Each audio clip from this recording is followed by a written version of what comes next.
Hello दोस्तों, स्वागत है आपका क्रेजी क्रिप्टो मिंटू में। आज हम बात करेंगे टीडीएस की कि टीडीएस कैसे कैलकुलेट करना है, क्योंकि कमेंट आए कि सर टीडीएस को कैलकुलेट करके दिखाइए एक दो एग्जाम्पल के साथ, जिससे कि वो चीज़ें बिल्कुल क्लियर हों। कि ऐसे तो सब बता देते हैं और हम सुन भी लेते हैं, लेकिन वो चीज़ें कुछ क्लियर नहीं होती, कहीं ना कहीं उलझ जाते हैं।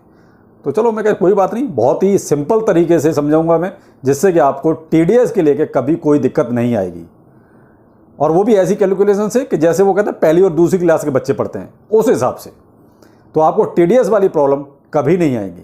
और ये वीडियो बहुत ही इंपॉर्टेंट है और प्लीज़ इसको लास्ट तक देखिए। ऐसा ना हो कि आप इसको स्किप कर दें जल्दीबाजी में और फिर आपको वो चीज़ें दोबारा से देखने पड़ें या दोबारा सीखनी पड़े, या आप इसको लेके मुझे दोबारा कमेंट करें कि सर वो रह गया, इसको किसी तरीके से दोबारा एक वीडियो बनाइए। तो मैं ये चाहता हूँ कि आपका एक ही बार में सारे जो भी झंझट हैं ख़त्म, बार बार आपको ये चीज़ें न देखनी पड़े, न सुननी पड़े, न किसी से पूछना पड़े। तो इसलिए इस वीडियो को आप ज़रा थोड़ा सा हिसाब से देख लीजिए, समझ लीजिए, इसकी आपकी दिक्कत हमेशा के लिए ख़त्म हो जाएगी। आपको कैसे पे करना है, कहाँ पे करना है, कितना कटेगा, ये सारी की सारी समस्याएं आपकी आज मैं बाकायदा बोर्ड पे आपको समझाऊंगा। तो मैंने कहा ना, स्टेप बाय स्टेप आपको मैं आगे लेके जाऊँगा। मैं एकदम से आपको सीधा सीधा कंप्यूटर स्क्रीन पर इसीलिए नहीं आज तक बैठाया ले जाके।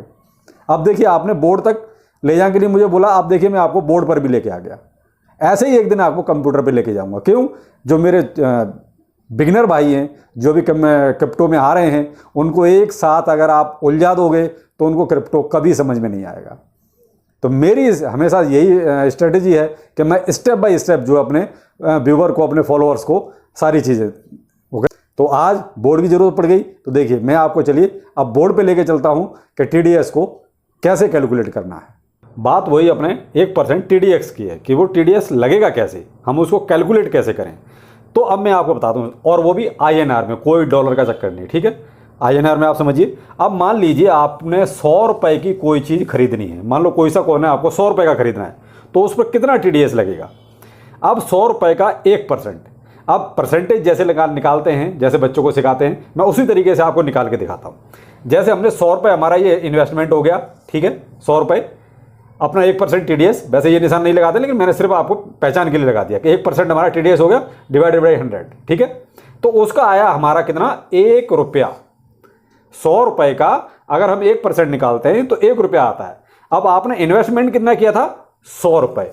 इस 100 रुपये में अब 1% आपका टीडीएस लगा, तो 1% हम जो टीडीएस लगाए वो हम काट लेंगे। अब 100 रुपये में से 1 रुपया आप निकाल दीजिए, ये तो कितना बचा, 99 रुपीज़, यानी कि 99 रुपये आपके पास बचे। अब ये 99 रुपये के कॉइन एक्सचेंज आपको देगा। ये 1% टीडीएस भी आपका एक्सचेंज ही काटेगा, आपको कहीं नहीं कटवाना। आपको 100 रुपये डिपॉजिट करने हैं और 100 रुपये की जैसे आपको परचेज करने हैं, तो उसमें से 1% टीडीएस काट के और एक्सचेंज आपको आपके कॉइन दे देगा। अब 100 रुपये में से आप ये मान लीजिए आपको 99 रुपये के टोकन या कॉइन जो भी आप खरीद रहे हैं वो मिलेंगे, आपको 100 रुपये के पूरे के नहीं मिलेंगे, ठीक है। ये बात क्लियर होगी। अब इसमें एक चीज़ और भी है, इसमें एक्सचेंज फी, यानी जो टेकर फी और जो मेकर फी होती है, आप देखिए ये अलग से है। ये 1% में आपका टेकर फी और मेकर फी जो है, यानी एक्सचेंज फी जो भी आप कहते हैं, वो 1% में शामिल नहीं है। वो आपके इस 99 रुपये में से अलग से कटेगी।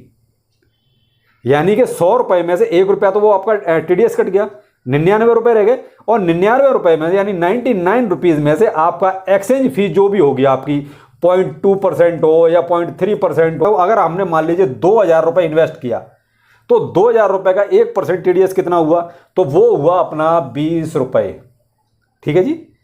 2000 में से आप 20 रुपये माइनस कर दीजिए, तो ये देखिए मैंने 2000 में से 20 रुपये जो टीडीएस का था वो माइनस कर दिया, तो आपका कितना आया, 1980 रुपये, यानी 1980 रुपये आपका ये आया। तो 2000 रुपये जब इन्वेस्ट करेंगे तो आपको 1980 रुपये के कॉइन मिलेंगे, लेकिन 1980 में भी एक्सचेंज फी आपकी अलग से कटेगी। अब वो जितनी भी हो, हर एक्सचेंज की अलग होती है, तो इसलिए उसमें से और वो लेस हो जाएगी। यानी आपको 1980 में से एक्सचेंज फी काटने के बाद जो अमाउंट बचेगा उसके आपको कॉइन दे दिए जाएंगे। ऐसे ही आप 5000 का निकाल सकते हैं, 10,000 का निकाल सकते हैं, जैसी भी अमाउंट हो आप निकाल सकते हैं। इसमें कोई बहुत बड़ी बात नहीं है, लेकिन ये है आपको कॉन्सेप्ट क्लियर हो गया होगा। तो दोस्तों आपने देखा बोर्ड पर आपको सारी चीज़ें A to Z क्लियर हो गई हैं और मुझे लगता है कि शायद अब आपका TDS को लेकर शायद कोई सवाल नहीं होगा। हर तरीके से आप इसी तरीके से आपने कैलकुलेट कर लिए। वैसे आपको करने की जरूरत नहीं, वो एक्सचेंज अपने आप कर लेगा, लेकिन आपको जानकारी होनी चाहिए कि आपका TDS कितना कट रहा है, जो आपने इन्वेस्ट किया है उसका कितना % आपका एक्सचेंज ने ले लिया।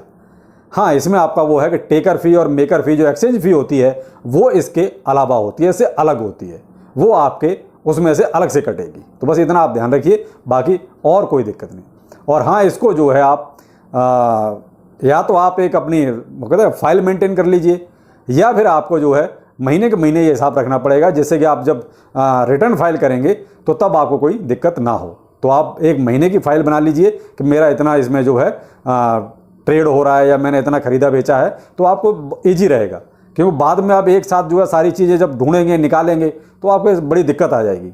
वैसे तो एक्सचेंज से भी आप जो है सारी चीज़ें निकाल सकते हैं, लेकिन फिर भी दिक्कत तो आएगी जब एक साथ एक साल का डाटा होगा और एक आपका महीने के महीने होगा, तो देखिए थोड़ा सा असर पड़ जाता है। आपके लिए दिक्कत थोड़ी कम रहेगी जब आप महीने के महीने अपना डाटा मेंटेन करते रहेंगे तो। और आप जब एक साथ पूरे साल का करेंगे तो देखिए थोड़ी दिक्कत तो आएगी। हो तो सारे काम हो जाते हैं, लेकिन दिक्कत आती है थोड़ी सी। और फिर ये तो देखिए आपको फिर एक CA रखना पड़ेगा, वो अपने आप करेगा। खैर जो भी है वो बात की बात है, लेकिन ये है कि TDS वाली दिक्कतें शायद आज आपको ये क्लियर हो गई होंगी। चलिए फिर किसी नेक्स्ट वीडियो मिलते हैं, तब तक के लिए नमस्कार।